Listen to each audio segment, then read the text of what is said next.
Hey, I'm Michael Merritt. Welcome to the Retrade. I am here in the studio at the Family Health CBD studios today. I have my guest today here. He is a loan officer with Cardinal Financial, 17 years in the business. This is my good friend, Francis Navarro. How are you doing, buddy? Very good, very good. Very good. Glad to be here. Thanks for inviting me. Thanks for coming on the show. Oh, thank First you. visit to the show. Hopefully not your last. I have had him shoot other videos with me, but we had some problems with the sound quality and stuff like that. But they were just, videos we send out to clients and stuff, market updates and whatnot. So, what's going on, man? What have you been up to? Nothing much. Just, really, a lot much. No, not much.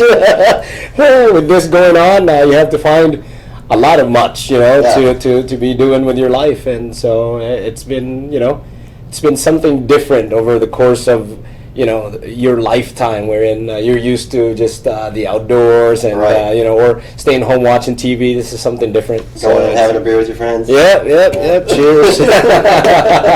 Cheers to you. Changes in the industry and a whole lot of change, and in my life as well, personally, and, So you, outside sales, how has your work changed? Obviously, when you go interact with customers, it's different, right? You're not Correct. Are you going to their house still? No, I'd say 90% of my interactions with clients, 90% would be over the phone. Okay.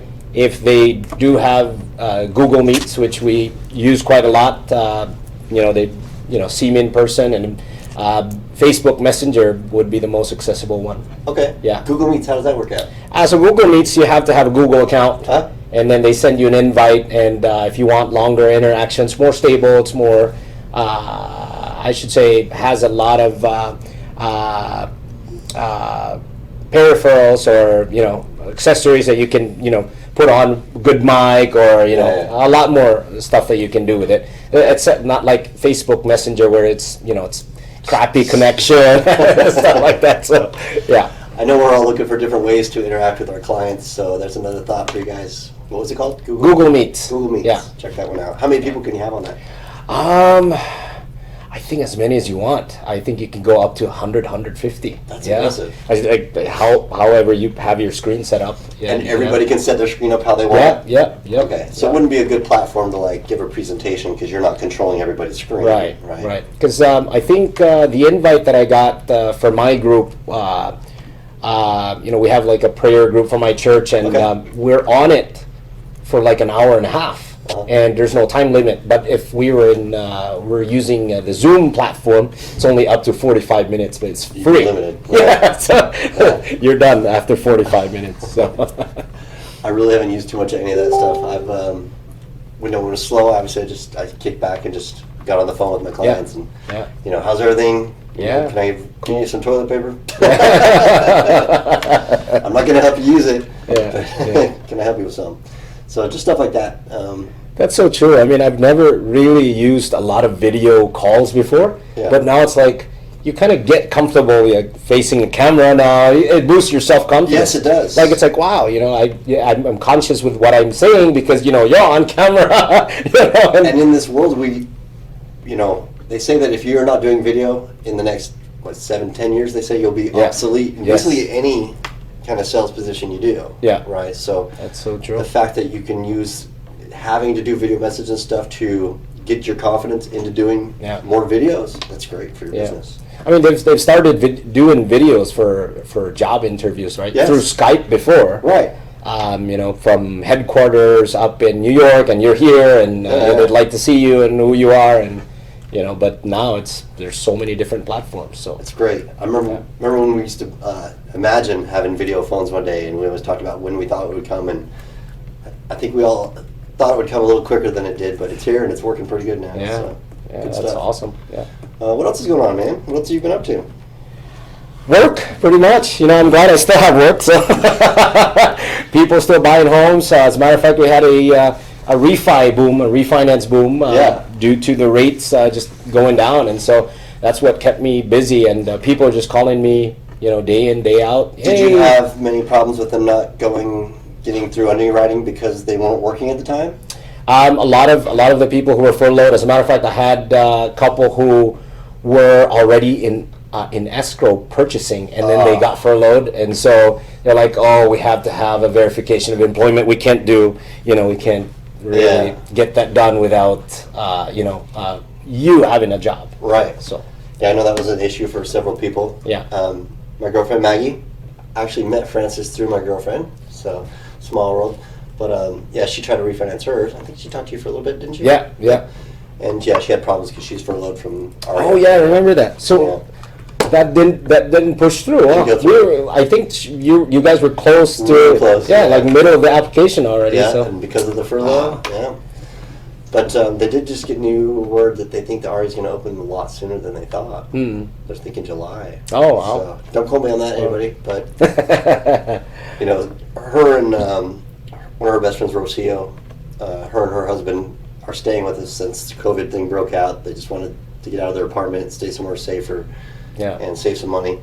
And so they moved in with us. And Rocio is also a bartender at the Aria. Yeah. So those girls are all day long about what casinos are opening and who's going to get their jobs back and who's going to be working and whatnot. And there wasn't much promise with Aria for a while. I know they still haven't signed a contract to guarantee a 2-year callback on the furloughs. Oh wow! Yeah. And a lot of the employees there think that the upper management's been just trying to get rid of people for a while, and they're using this as a way to do it. And I've actually talked to several other business owners ones that a friend that owns some businesses in California, and he's like, with how hard it is to get rid of employees in California, he's like, this has been a godsend to me.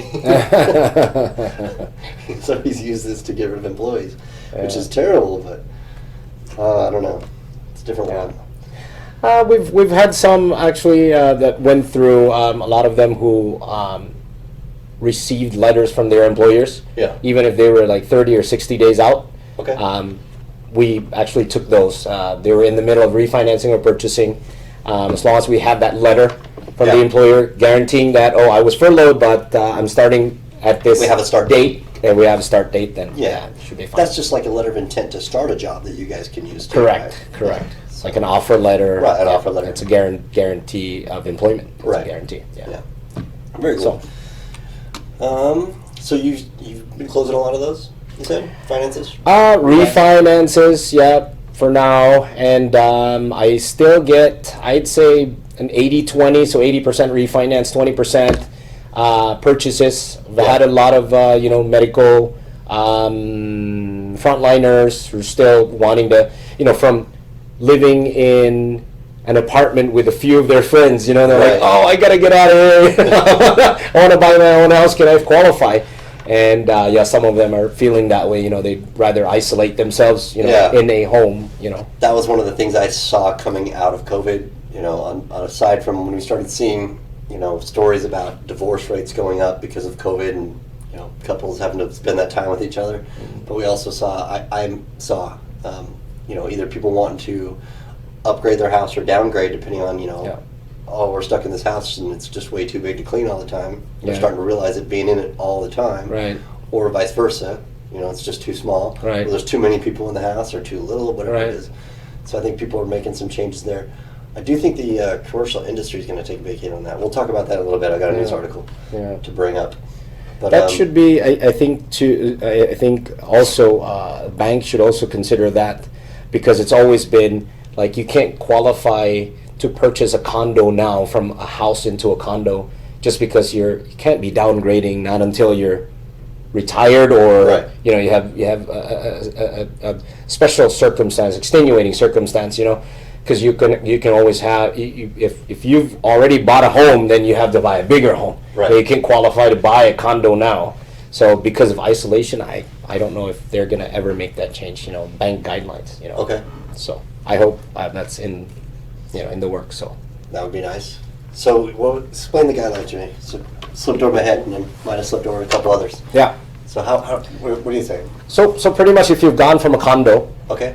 and you're single, and then now you met girlfriend, and then you're planning to get married. Now I'm trying to expand. Okay. Now I can qualify to buy another primary residence, but it cannot be smaller than my condo, because now my condo is single bedroom. Now it makes sense, right? Because now you have a spouse, Okay. and maybe a child that's on the way, and so you bought a 3-bedroom. So from a 3-bedroom single family, single story, let's just say, single family residence.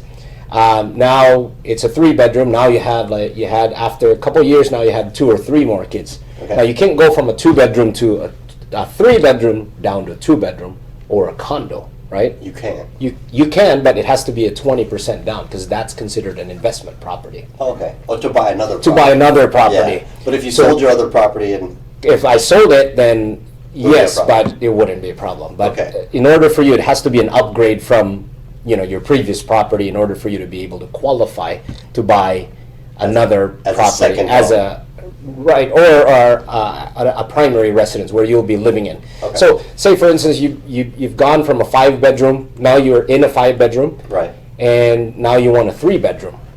Now the bank's going to ask you why. What's the reason why you're going from a 5-bedroom down to a 3-bedroom? What would be your reason? Say for example, come up with a reason. 5-bedroom to a 3-bedroom. Divorce or Yeah, maybe divorce or... That would make sense. Yeah. Or Then you'd have to Or you prove- lost your job or whatever, Correct. right? You Yeah. can't afford that. right. But if it's simply just because you just don't like that house anymore and... Won't work. Yeah. Yeah. Okay. Or well, it's really dependent on circumstance because I mean you could be living in a bigger house, but there's a lot of crime, theft in that area. Then you could say I don't like it here anymore. I like this house, much better. Maybe more expensive in value or higher value, then that would make sense. Okay. But yeah. It's a good reason. Yeah, well, you can't go from a house back into a condo.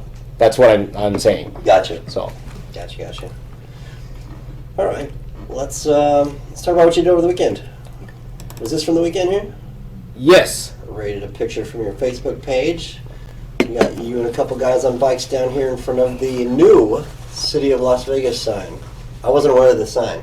till I saw yeah, this that's picture. on Main Street, I think. Main Street or Casino Center Drive. That's not on Las Vegas Boulevard, but that's downtown. Yeah, that's when you enter downtown. I think they've Wait, done a lot of work. Is this where, right after this, like just Stratosphere. the Stratosphere? Where Yes, they split? yes. That's So- the one. That's the split right there. Okay. That's the Denny's That there. Denny's, yeah, that's what made me think of that. That's a pretty sign. Yeah, that's really nice. You have So how much poker biking did you guys chips. do out there? Total of 30 miles round trip, so Oh, wow. 15 miles each way from the south sign to the north sign, And then back. and then back. Yeah, so total 30. And well, it's like 35 because we went, we headed down north some more downtown. I mean, Towards yeah, downtown? towards downtown, get some breakfast, and then come back. Made it down to about the, Silver Pond? Yeah, past that. There's a really good breakfast place actually there downtown by Charleston and Main Street. I think they have really good breakfast place Wait. by the antique stores. I think I know what you're talking about. I can't remember the name of that. I think it should be on my Facebook there. We'll find it later. Well, I do like, just down the street on the right there too, there's a nice Cuban place. yeah, It's at the one hotel. downtown is booming as ever. There's a lot of local businesses popping up. Yeah. All right, here we got another picture of you. Here we got you over here. Who else is in here? These are clients? So those are the clients that I just closed on. They work for the restaurant. That's the manager, and he's one of the servers there. So she's the manager? She's the manager. She's He's a a restaurant server? manager, server. Yeah, And and one of he's them the bought a son house? there. Yep, they bought a house for me. Okay. I did the lending. That's the realtor there to your right. the realtor? Yeah, it's the Who's realtor. the realtor? His name is Randolph Umali. Randolph. Yeah, he's a military also. He's in the service. Okay. So Works with VAs, I'm sure. A Yeah. bit. Army, I think. Army? Yeah, is in the Army branch. How about your clients here? Where's this restaurant? Give them a plug. So restaurant is called Sariling Atin. It's in Filipino. Okay. It's right by Maryland Parkway and Sahara. They're a small restaurant there. It'd been open for ages, since I think years before I even moved here in 2001. Is that They've just been a open. name or does that mean something? It means it's in Filipino, Sariling Atin. It's our own. It says it's like our own recipe. Okay. It's like it's our own Filipino recipe. I It's gotcha. like our own Filipino recipe. Yeah, I like this. Yeah. So you speak full Filipino? Speak Filipino, yeah. Are I you speak fluent in any other languages? three dialects in Filipino, actually. Realtors, if you need a lender, speaks Filipino, this is your man Yeah. right here. So I'm here. check Yes. the description. There will be all his contact information Yeah. down there. Speak Visayan, Tagalog, and Ilonggo. Yeah. So Those are all my small dialects? small Okay. dialect. The Filipino, the main Filipino language is the Tagalog. Yeah. Okay. That's the national language. So. What was your first language?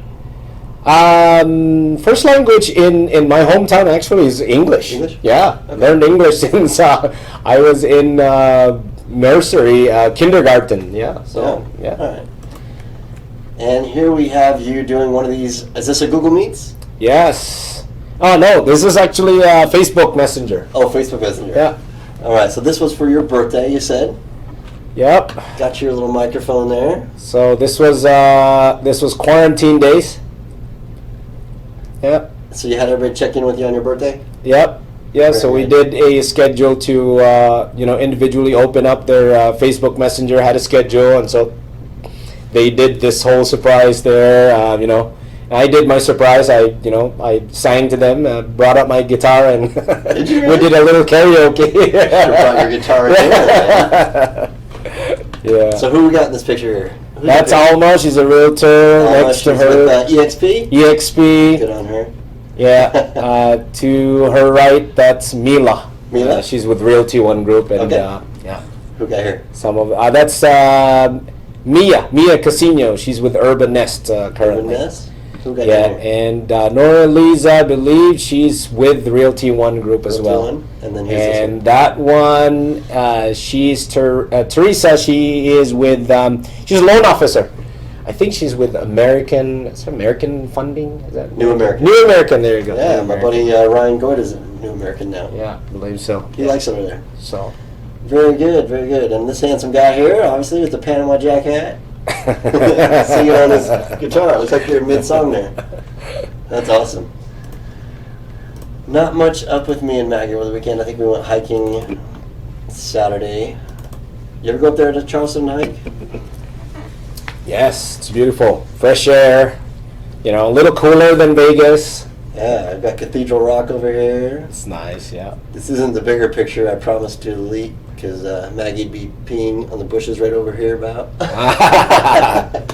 There's falls there, right? Like it's called something like So where like Cathedral Rock. Yeah. So there's obviously a parking lot down below Cathedral Rock that you can hike up around the back side of it, or the top of it. Yeah. I'd like to do that. I've heard it only takes like an hour and a half. Hmm. That's not too bad. I thought Not it would be too a lot bad. longer. Yeah. We went on another trail that was the Echo Trail. It was supposed to be pretty simple, right? Mhm. Well, I took a turn off this other. We thought it was the Echo Trail. We ended up like literally going up this. The side of the mountain was like this, and we were switchbacking up it. Maggie was dying. I almost had to carry her the whole way down. I had to walk in front of her with my arm up, holding her so Yeah. she didn't slide down the mountain. But it was really steep, so that's where I took this picture from. And about halfway up, well, not even a half, probably a third of the way up, she was like, "I can't do this anymore." So we went down, and then we went down onto a flatter path. Went walking around and saw signs for Echo Trail. I'm like, "Oh, this is the Echo Trail." Yeah. We were totally off of it. But then there was a junction of two paths, and there was a sign that said Little Falls this way. Yeah. So I'm like, "Oh, Little Falls, we got to check that out." Yeah, Little Falls, yeah. Yeah. Mary Jane, was it Mary Jane Falls? Well, Mary Jane's further over Okay. to the north. So Little Falls is like, if you're looking on the map right here, so here's Cathedral Rock. Little Falls is like kind of right back in this little canyon back here, right? So I'm like, let's go up Little Falls, and Maggie's, she's a little oblivious to some things, phrases and stuff like that. So I'm like, well, it's falls, it's a waterfall. And Yeah. she's like, well, there's no waterfalls. I'm like, yes, it is. Yeah, So it they don't is. name something falls without it being a waterfall. And she's like, no, it's not. And you could see the bottom of the little riverbed right down here, right? She's like, Yeah. look, there's no water in there. And Yeah. I'm like, well, during runoff, Right. I said, you don't know, there might be water up there. Yeah. Just it doesn't make it this far. She's like, what do you mean? I go, well, it goes in the ground. Yeah. She's like, no, I don't know. I'm like, yes, it does. So then we hiked and we got up in there. Oh, Yeah, so it's there's- hard. Yeah, I can almost imagine. Mag, it's hard to believe like how much water the mountains can Whole- contain. It's like like a whole container Yeah. inside of it. Trout spinner. You know how like our bodies are 80% water. Yeah, like yeah. The ground has Similar. a lot of water in it. Yeah. Yeah. So try to explain what an aquifer is. Yeah. That was forever. But so here's down at the bottom where we were meeting up with the other trail and looking up at the Cathedral Rock. Beautiful. And then we kept going up in there, and boom, there's Little Falls. Wow. She was blown away or what? It was pretty cool, yeah. Nice. So you can see like way up here, the water's just carved this rock out, and then it keeps coming down. And there's my Zoe, one of my dogs. She loves water, dude. Yeah. She's the pit part retriever. I think she thinks she's a retriever. She plays fetch like no other dog, and she loves the water. As soon as we find water, she's in it. Which, luckily, there's enough walk back to the car to dry off. Yeah. And then after the drive, of course, they're all pooped, all three of the dogs. Oh gosh, look at that. Have you met our new little one yet? No, not yet. No, Not yet. I saw that. Yeah. she's cute. I used to have a black lab. They're just so playful. You know, Yeah. very playful. And he was a mix too. Yeah. Yeah, she's got Very that, playful. She's got that retriever in her. She's great. Yeah. She's a pit greyhound. She's getting old. She's 11 now. Mm. She chills. She really doesn't do much at home. She's really relaxed now, Ava is. But when we get out on the trails and stuff, she's like the leader of the pack out there. Oh, yeah. She loves it, yeah. We make sure the other dogs know, too, that she's the elder and she's the alpha. She always gets fed first and let in the door first. And Zoe's, she's my big glue. I don't know what you call her. She's the big bully dog. She likes to push other little dogs around, but she always kneels to Ava. She knows who's the boss. Oh, there's the little one. I brought her by the store here yesterday. Oh, nice. So her first time to the store, Health CBD. How'd you find her? How did we find her? So, well, Maggie's other dog passed away. Casey did. Oh, okay. Yeah. So I think I heard about that like a couple months ago back now, in right? February. Yeah, Yeah, okay. early February. She passed away. 17 years old. Just what was her time? Yeah. She had 17. Oh, she had kidney failure. failure. Yeah, kidney failure. Acute kidney failure. Yeah, it got really bad though when she just all of a sudden stopped eating, and Yeah. it's amazing how fast they go down. But so we Maggie had a hole in her heart and was needing something, so she started looking at dogs. She started looking like 3 or 4 of the dogs. Let's get this dog, this dog, and this dog. She's like, let's get 2 more dogs, 3 more dogs. I'm like, no. And then she's like, puppies. And I'm like, we don't have time to train a puppy. Yeah. So she's 4 years old, playful as a puppy can be. She's busy, man. This dog doesn't stop. She just runs circles all the time. She goes out in the backyard and runs circles with her head up in the air, just barking and then listening for sounds for dogs to answer her, but never stops. And then she'll just keep going until finally, like 11 o'clock at night, she just, and that's it. You could roll her over, hang her upside down. She just lays. She's like dead. She just wears herself out. She's a funny dog. She's growing on us. All right, so let's talk about a little bit more about your business. So how, obviously when COVID came down, people were losing their jobs, so things got restricted, right? Yeah. A lot of lenders pulled back. I know VA lending went from like a 580 FICO to a 680 some places. You said you guys are pretty fair? Right, yep. So we went down from 580 requirement before on FHA. Okay. Now we're still at 620. Okay. So when some lenders now are at 640, some even 680 or even higher. Right. So it just depends on which lender which lender have tightened their guidelines. But now it's ours is pretty fair at 620. So that's our minimum guideline for FHA. For FHA and conventional 620 as well. Okay. So how is the rates right now? Still rates are looking really good. I think now people should be watching out because you know how rates went down, and now because rates went down, your buying power should be greater because your monthly payment, of course, has gone down. Now, when rates go up, that cuts down your buying power. Of course. Let's say from 250,000 now it's gone down to 230. Right. So that cuts down your buying power. So rates still low right now. Grab the opportunity, take advantage of low rates right now. So how long do you think the rates will stay around this way? What do you think? I would say right now it's pretty. I mean, nobody's got a crystal ball. Yeah, but no. what do you Right think? What are now you feeling? it's pretty erratic, but I've been hearing a lot of people saying that rates are gonna pretty be steady or even go lower. But in my opinion, I don't think it's gonna even go lower because it's law of supply and demand. It's so low right now. Yeah, it's already so low from when it was really low back. Like a couple of years ago, it was like when you see 375, it's like, we'll never see this low again, right? Yeah, So now it's lower. Yeah. 3.25, 3.5, and that's already lower than what the banks are even offering. It's unbelievable. When I bought my first house, I skipped. I was jumping for joy because I got a 675 when other people were at 7.5%, back in when Vegas was just starting to boom, and so I mean this and that was even low, like historically, because in the 80s, yes, people don't 12% to 15, that's crazy. And so it was harder to qualify before, and now we have Of course, the all median this home buying price power. back then was 90,000. 90,000. Yeah, very low too. So right now, I mean that equates to that should balance it out, and in your expertise, in your side of the business, homes, I don't see very much that, they're going down. Neither are they, or not going up, but neither Right. are they coming down. So Yeah, I don't see prices, as far as listing prices, yeah, pretty flat since it Yeah, started. yeah. Like, they're not going up or down, but I do see offers being accepted lower. I think a seller gets an offer and they're worried they might not get another one. Correct. And depending on their reason for moving, generally if somebody puts their house up for sale, they have a reason to move. So, but if it's, it's how urgent is it? And if they're worried about getting another, a buyer on the hook, then they might accept a lower offer. Right. I do know a lot of people getting closing costs covered too.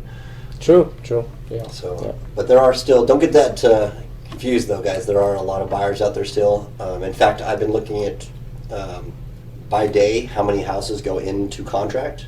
I've gone back in the MLS and looked at this, and it's on average of 90 plus days or 90 plus homes a day go into contract.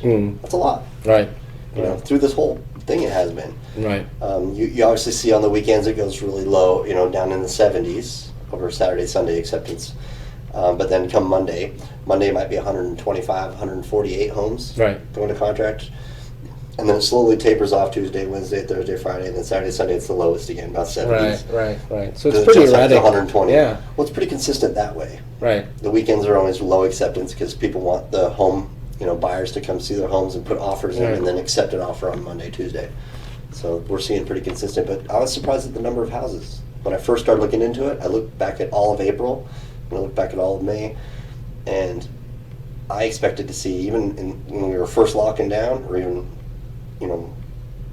I would have thought we wouldn't have seen that many houses, maybe Right, 20. right. But it was still like 70-something homes going into contract. So, It's consistent in a sense wherein it's flat, yeah. but the behavior is like up and down, up and down, up Yeah, and down. it's Yeah, consistent there. same with same with the rates. It's like tomorrow it'll be 3.25. Yesterday was 3.25. It's like Right. 3.375. It jumps to 3.5, and then it's back to 3.1. So, yeah, That's crazy how much they move. Just Yeah. those little bits, Yeah, right? little It's just like bits, the yeah. stock market. Everything just moves Yeah. a little bit, right? Speculation, whatever's going on. Stuff like that. So, 17 years in the business, you have to have some good stories. Let me hear a good lending story. Like a difficult one, or just something interesting. us something Too many different. stories I can think of. Give us some juice. It's actually not my own story, but we had this very interesting story in my office wherein We don't need to drop names or nothing. yeah, a client was actually owned a big house in Henderson, but their business was somewhat very unique, because they would actually spend a lot of their time in the downtown area. They were actually buying in Ogden. Okay. So they owned a house, and so they were buying it as a primary. Normally, that's what I was explaining earlier. going down. Yeah, about going down. It's like you're never going to qualify. Okay. But the wife actually set up an office, and they were spending most of the weekends there. Okay. So instead of investment, actually, they did it as a second home. And they were able to So pull it off. they were able to pull it off. So So that was one good example. Yeah, that was really, really cool because they explained it wherein it's like, it can't be an investment for us because we're never going to rent it out. We spend most of our time Right. there during the weekends because we love downtown. And it's a far drive for us. I mean, it's not that far. Nothing's far in Vegas, Right. you know. But she set up like some sort of an office there, and so they had to explain everything. Okay. You know, and they were looking at the nature of her profession and all that. So, yeah, Okay. it did work. What's give me a story of one that didn't work. Uh, Any that you got right to like closing day and just it couldn't happen? Yeah, COVID, of course. Yeah. Yeah. She's been in the business for almost 20 years, you know, working for Bellagio, you know, not corporate, but, she was working on the, I believe it was hotel, not casino floor. Okay. So working for the hotel and got furloughed, and we were like last minute, and she's held a pretty stable job. As a matter of fact, the supervisor even wrote something for her. She's been working with us for 20 years. She's just temporary stop right now, and Right. First thing we'll get her. And so, her earnest money deposit. I know there were some real estate regulations, right? The COVID. COVID, yeah. Yep. So she was COVID able to get addendum. her. Fortunately, she was able to get her earnest money deposit back. Although we passed, I think 33 months. That she was like, oh, I'm getting back. Yeah. And then we extended, and then, it Okay. just never But got. Bellagio's opening now, Yeah. right? Yeah. So is she trying again or? Yep. She's, I think, second phase because you have to go seniority. Okay. Yeah. So Yeah. the more senior people who are like 25 years or more, they're getting called first. So It's yeah, open. we're waiting on that. Yep. Okay. Very, very good. Well, let's talk about some things in the news. This is something we touched on a little bit ago, but here's the, where are we at here? MPA Magazine, which is Mortgage Professional America. You ever read them?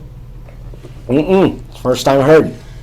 I just I do Google News alerts for Yep. like real estate, Las Vegas and stuff like that, and I see what pops up. So here we have economists weigh in on the future of commercial real estate. Now, I've brought this up in past episodes of my show here, that I think commercial real estate is in for some trouble, dude, because I think companies have seen now how their employees can be productive from home. Mm-hmm. I think a lot of companies might be looking to downsize Right. their office space, and that could really hurt commercial business, commercial real estate, as far as occupancies true. and whatnot. Although it could, bring the rental prices down on these, which will help the companies that are in there once they have to renew their contracts, but it'll also help new budding companies, find affordable space. So that'd be good. What do they say here? They say, with the health of the commercial real estate sector having been thrown into serious jeopardy by COVID-19, many are wondering just what the future holds. Will social distancing kill it? Will certain assets come through the pandemic stronger than before? No one knows. Guessing. What's their guess here? Let me know if you see it before I do. Do we think real estate is dead? No. Do we think retail is dead? No. See a more rapid pace of depreciation. Rapid. Yep. That's what I was saying. Depreciated space because people, the demand, right? Yeah. Office sector. Here's the one I'm talking about. Thinks that companies will be unwilling to give up their lease spaces so easily. They won't try and fight to cancel their lease. They will just use the space differently. We'll always need office space. So she thinks not. She thinks we'll always need it. This should be like a tipping point for more home builders, right? To buy homes now and work from home. Yeah. Well, investors do not invest in these spaces anymore. You might look twice at investing in opening up a commercial property where you rent out spaces versus just, building some housing, building some tract housing. Anyway, there's a link to this article in the description. Check it out. Many views may not be clarifying as many would hope, but the common theme that runs through them, that the dissemination of commercial real estate by COVID-19 is far from a done deal. It's worthy of optimism. and at least as valid as any prediction could be.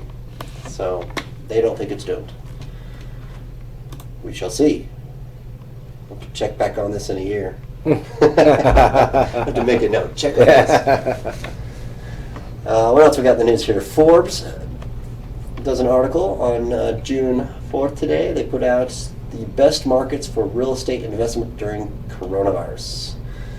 Let's see here. I think Vegas was mentioned here. Where is it?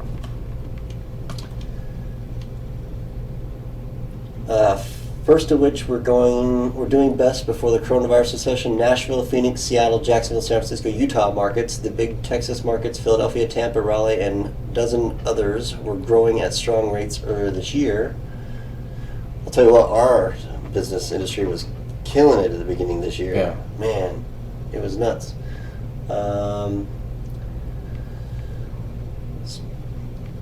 Strong growth creates problems of its own. Most notorious the price bubbles that push real estate values to unstable levels.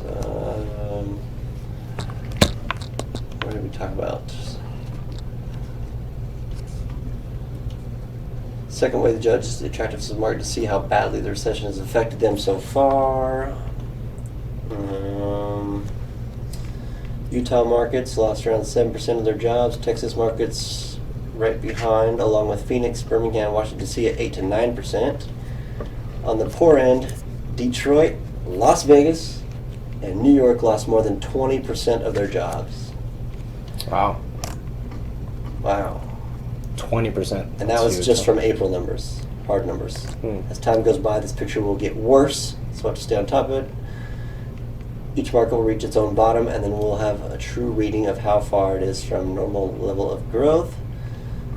So, markets with vulnerable jobs, 19% retail and well, tourism, 20% Myrtle Beach, 33%. They had tourism's taking a hit, huh? Mm-hmm. Look at that.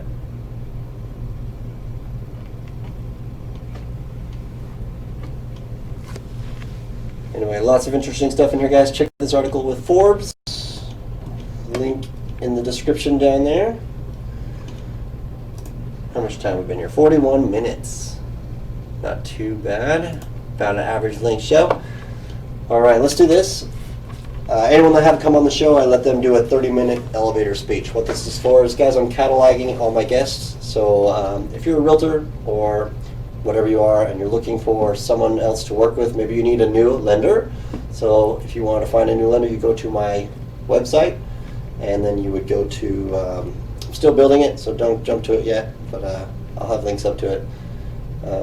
You'll come to the show website, you'll go to our database, look for a lender, go to the lender page, you'll see all their little video clips, and you could click on Francis's video clip here, watch his 30-second elevator clip, and maybe you'll like what he has to say, and maybe you don't, right? But this way you can also share these little 30-second video clips with your clients, right? Because ethically speaking, we're not supposed to push a lender on any clients, right? Some of us are not so good at that.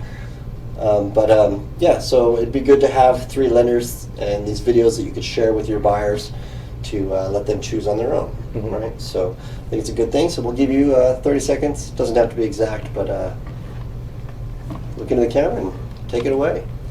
Hello, name is Francis Navarro. I speak Filipino, so I work for Cardinal Financial. I'm a loan officer.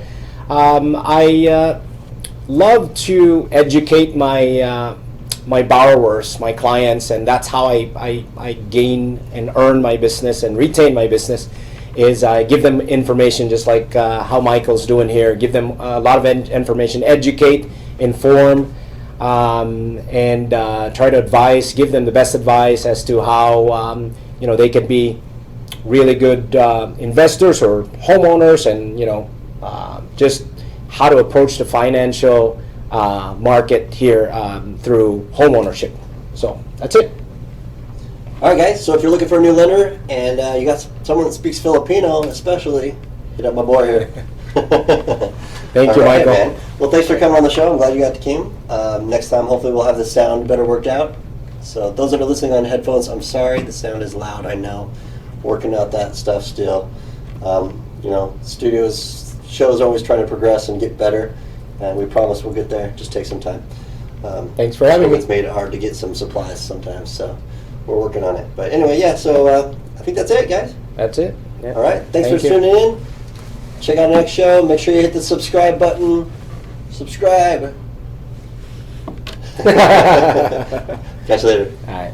See ya. I was gonna ask you.